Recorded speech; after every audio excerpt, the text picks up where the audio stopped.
Good morning, Catherine Theis. Thank you so much for taking the time today to be here with us to share a little bit more about the outcome of your scientific research.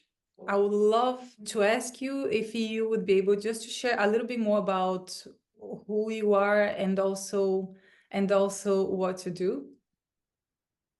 Yeah, absolutely. Yeah, thanks so much for having me and for making this accessible.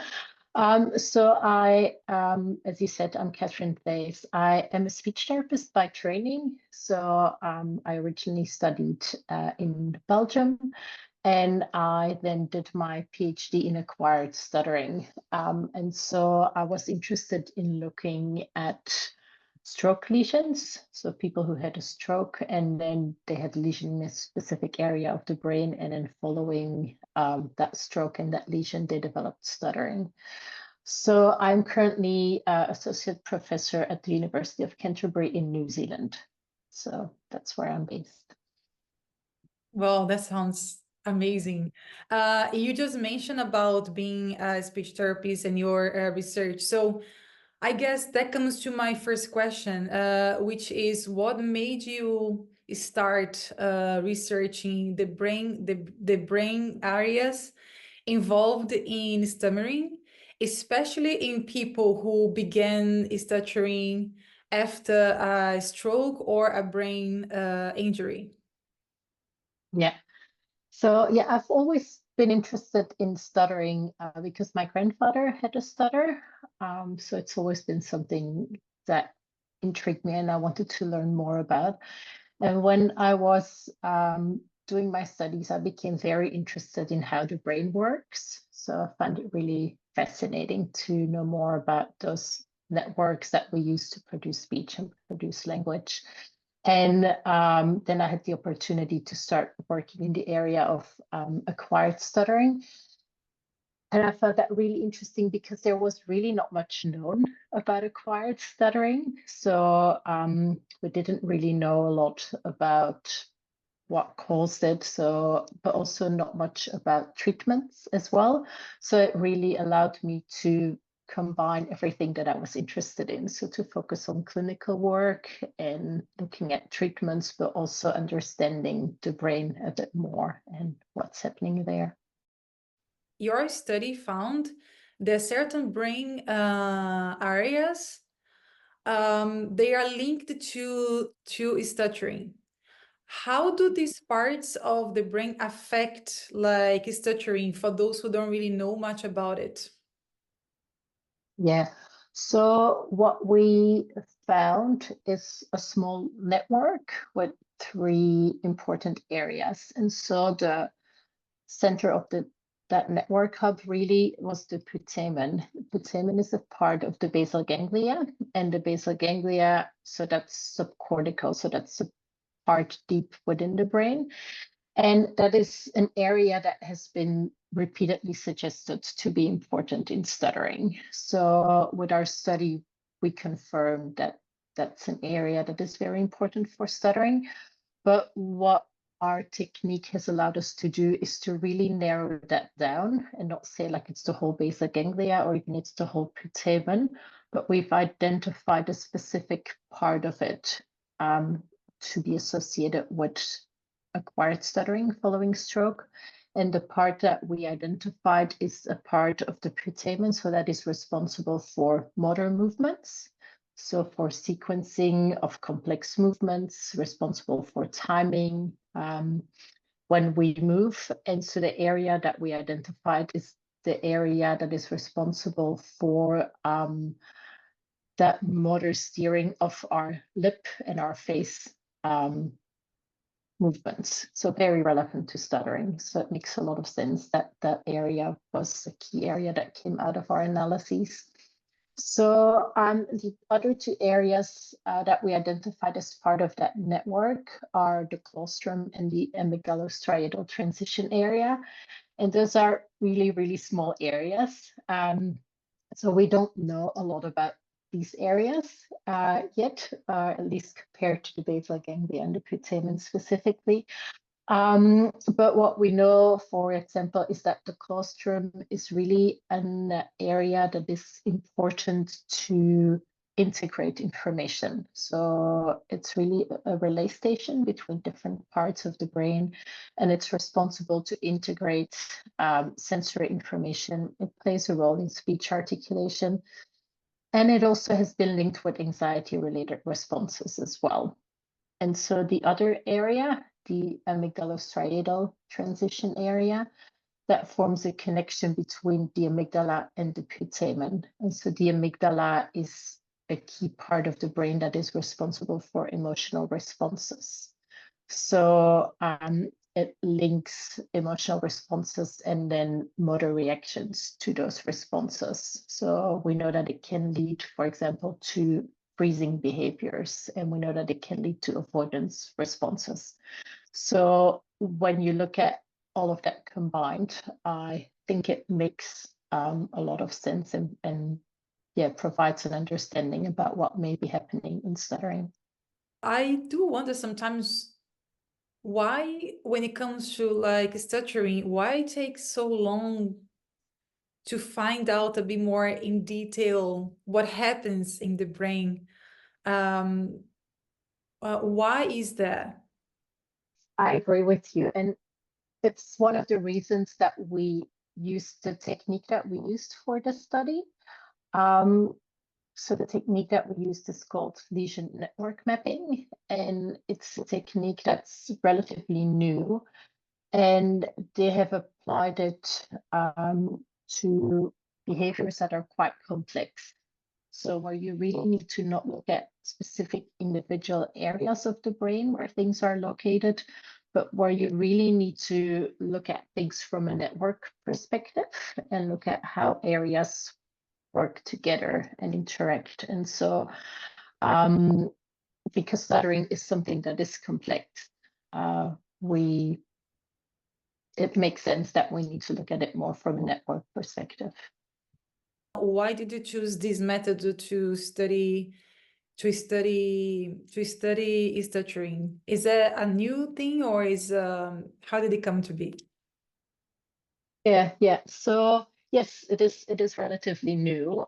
So Dr. Fox, who's one of the co-authors of the study, developed this technique. And so because he was interested again in looking at how the brain works in networks together rather than as individual areas. And so what's interconnected functionally. So if there's one area that is active, what are the other areas that are often active at the same time? That's kind of the underlying basis from these analyses. So, and that's a technique that they've applied successfully, for example, in people with Parkinsonian symptoms, in people with tremor, in people with addiction, for example. So to really map complex movements, behaviors, etc., that may be happening. And then Dr. Yutza and his team were interested in applying it to stuttering. And because I work in acquired stuttering and with people with clear lesions that are associated with stuttering, we started to work together. And that's how the study came to be. That's super interesting. And you found that both acquired and developmental stuttering share the same brain areas. What does this mean for how we understand and treat stuttering? Great question. So yes, so I think it's important because in the past, developmental stuttering and acquired stuttering have often been looked at as being two different things, which means that for treatments, etc., that people have looked at different approaches, right? But what we've been able to show now is that actually when you look at acquired stuttering and the lesions that cause stuttering, that it does, and the networks affected by it, that it does have relevance for developmental stuttering. So it does not mean necessarily that the areas that we identified are the only areas that play a role in developmental stuttering, right? Because we started from looking at acquired stuttering, and we use that as a basis to link it with developmental stuttering. So there may be more areas that are crucial in developmental stuttering. But I think when you look at the literature on developmental stuttering and what has been found so far, that this network hub that we identified provides a very plausible explanation for what may be going on in both acquired and developmental stuttering. When you look at the different treatments for stuttering, there are lots of different approaches that exist, right? And so understanding more what's happening in the brain exactly will help us to narrow down and select the right treatment approach for the right person.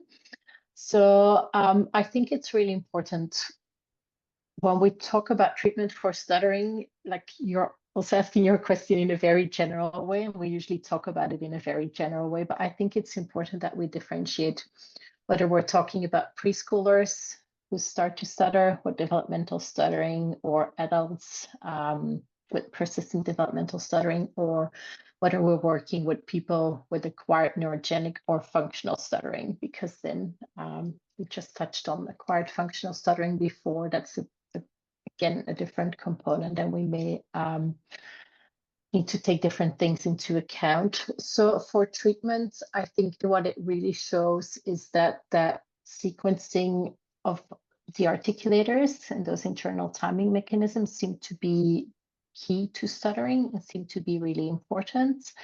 So they may be an important component for treatments, especially in people who may just start to stutter, to just see if some techniques can be helpful there.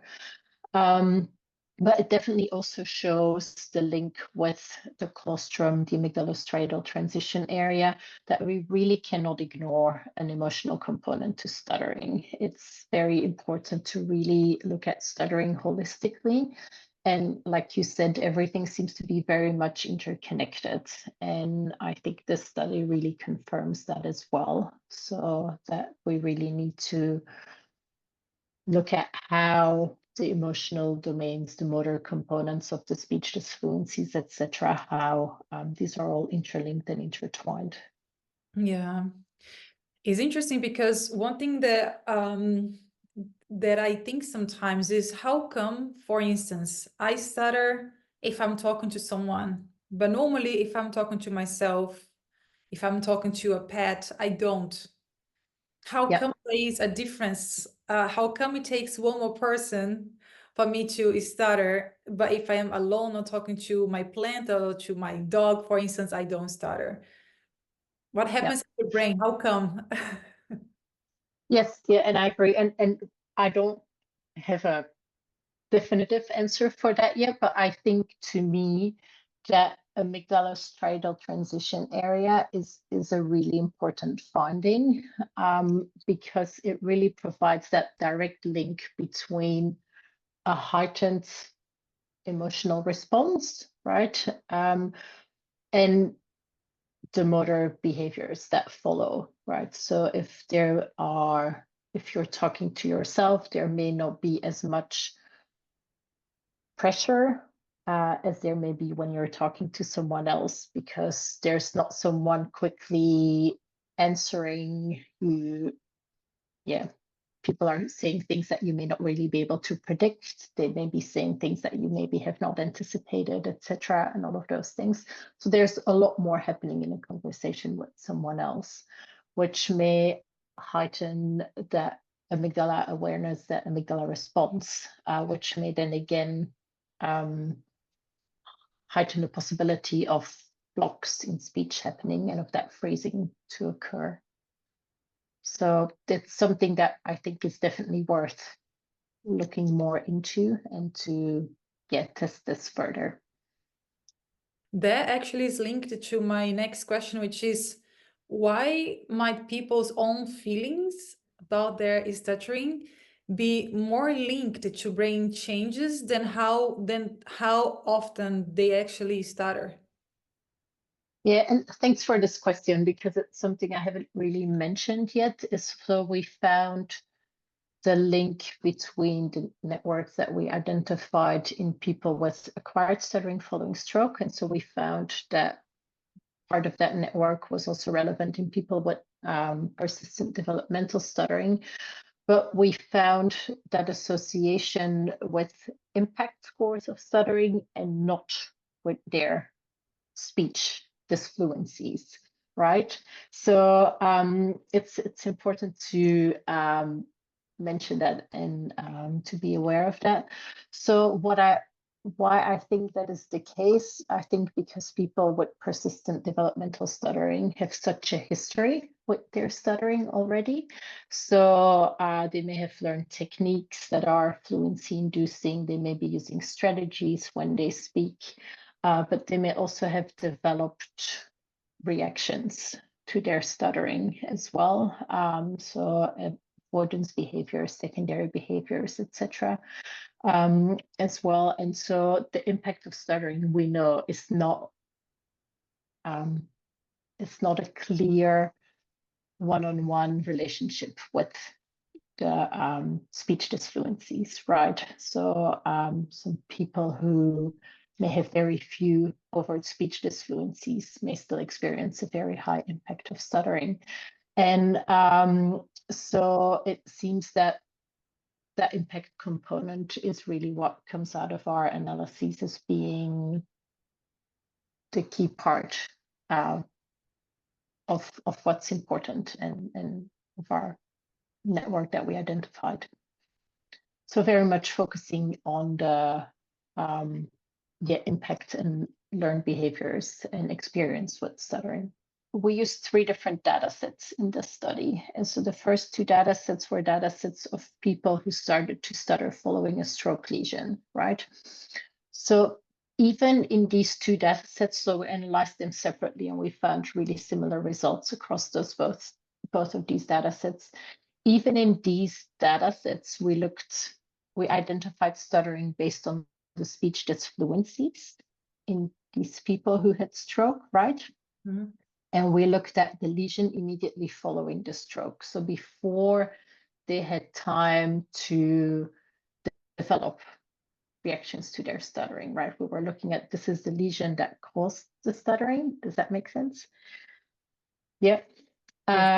So the areas that we identified were identified by looking at the lesions in these people with acquired stuttering following stroke. So these are the lesions that caused the stuttering. So they're not lesions that occurred as a reaction to the stuttering. Does that make sense?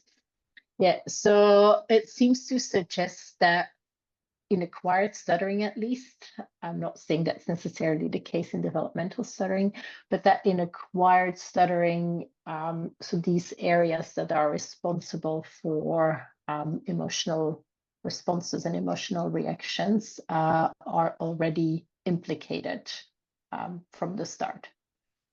If developmental stuttering, it's something that happens in the brain, could we then claim that stuttering is indeed a disability? Because there is this debate that it is or it's not, and some people consider that it is a disability and some people consider that it's not. I don't really think you should use that as a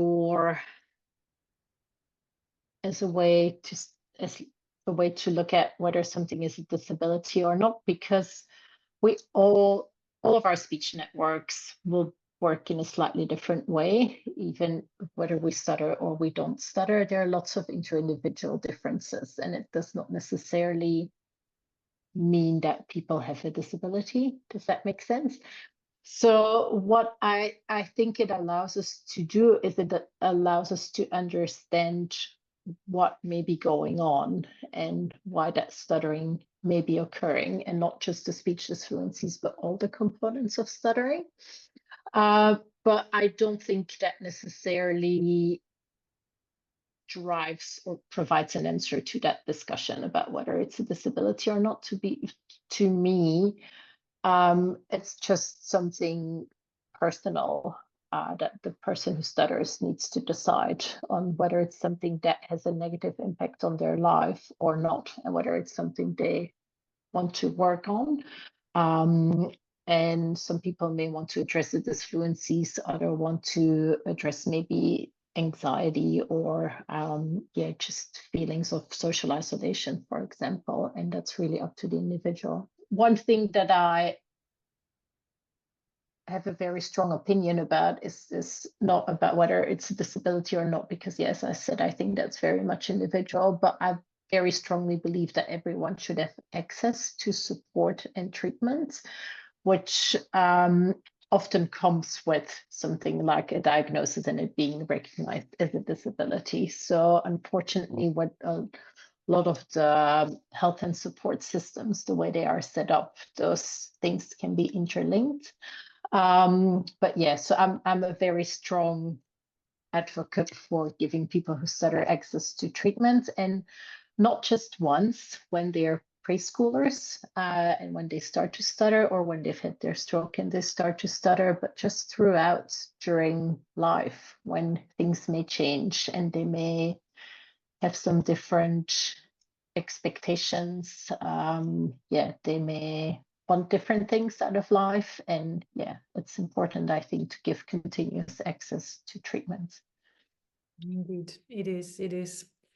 And my final question would be, what are the next steps in your research on stuttering and brain lesions? And are there any questions or areas that you are excited to explore and to discover? Yeah, cool. Yes, there's lots that I'm keen to do. So we already touched on the functional stuttering being an area that's definitely interesting to, where it's very much needed that more work is done. And then I mentioned that, so our findings show that our acquired stuttering network-based data showed relevance for developmental stuttering. So the data set that we used, so there were people with persistent developmental stuttering, so they were adults. So the next step that I'm really excited about is to look at children closer to stuttering onset and to look at those same areas as well. So I think that's a really important next step. Another important step, I think, is to look at these areas and see what kind of changes we can induce with treatment as well. So that's also something that I'm really interested in. And then so with the people with acquired stuttering that I work with, for example, I'm just thinking of a client with Parkinson's disease that I'm working with at the moment, whose stuttering is progressively getting worse. And so we constantly need to adapt the techniques that he's using. And so things like brain stimulation, for example, may be a next step to explore to see if we can have some treatment effects or can augment our behavioral treatment effects with those types of approaches. So we know it is something that this technique, the lesion network mapping, has been used to find targets to stimulate with deep brain stimulation. And so that may be something to explore for certain populations and to increase our knowledge on exactly what's happening and what's going on, and maybe to see if that can help with some of the disfluencies. I was wondering, although I said that was my last question, but is it No, easy? that's fine. Because the questions that keep going. Is it easier to treat acquired stuttering than developmental stuttering, or there is no difference in terms of like how do you approach and treat stuttering? Oh, I think that's a really difficult question because I don't think there's really like one answer that I can give. Because again, with developmental stuttering, we can be talking about preschoolers who stutter, we can be talking about adults who stutter, and in acquired stuttering, we can be looking at people who have lesions following stroke, so which are the people we looked at in this study. And so we know that following stroke, we can work on improving symptoms again, right? But for example, people following Parkinson's, like I just mentioned, can also develop acquired stuttering. But we know that Parkinson's does not improve over time, but it gradually gets worse. So, which means that obviously we're going to treat it differently, and I would not expect someone with Parkinson's to recover from their stuttering, because we know that the disease kind of progresses over time. So yeah, different. I think it's important to differentiate, the underlying reason for the stuttering and what's exactly happening. Perfect. Thank you, Catherine, for this incredible interview, for sharing with me, with us, more about your ongoing research. I would say, because you keep researching about Yes, stuttering. So thank you so much for going into it, because I think we need more research, and it's always great when people decide to dedicate their time, their profession, to look into it. So thank you so much. so yeah, it's very much my pleasure. Thank you. Thank you Cool. again. Have a great evening there. It's evening time for you. It's morning Yes, time for me. Have a great great. evening. Keep in touch, Yep. and looking Yeah, forward to reading your next research papers on stuttering. great. Thank you. Thanks for doing this and have a great day. Thank you. You too. See you. Bye. Bye-bye.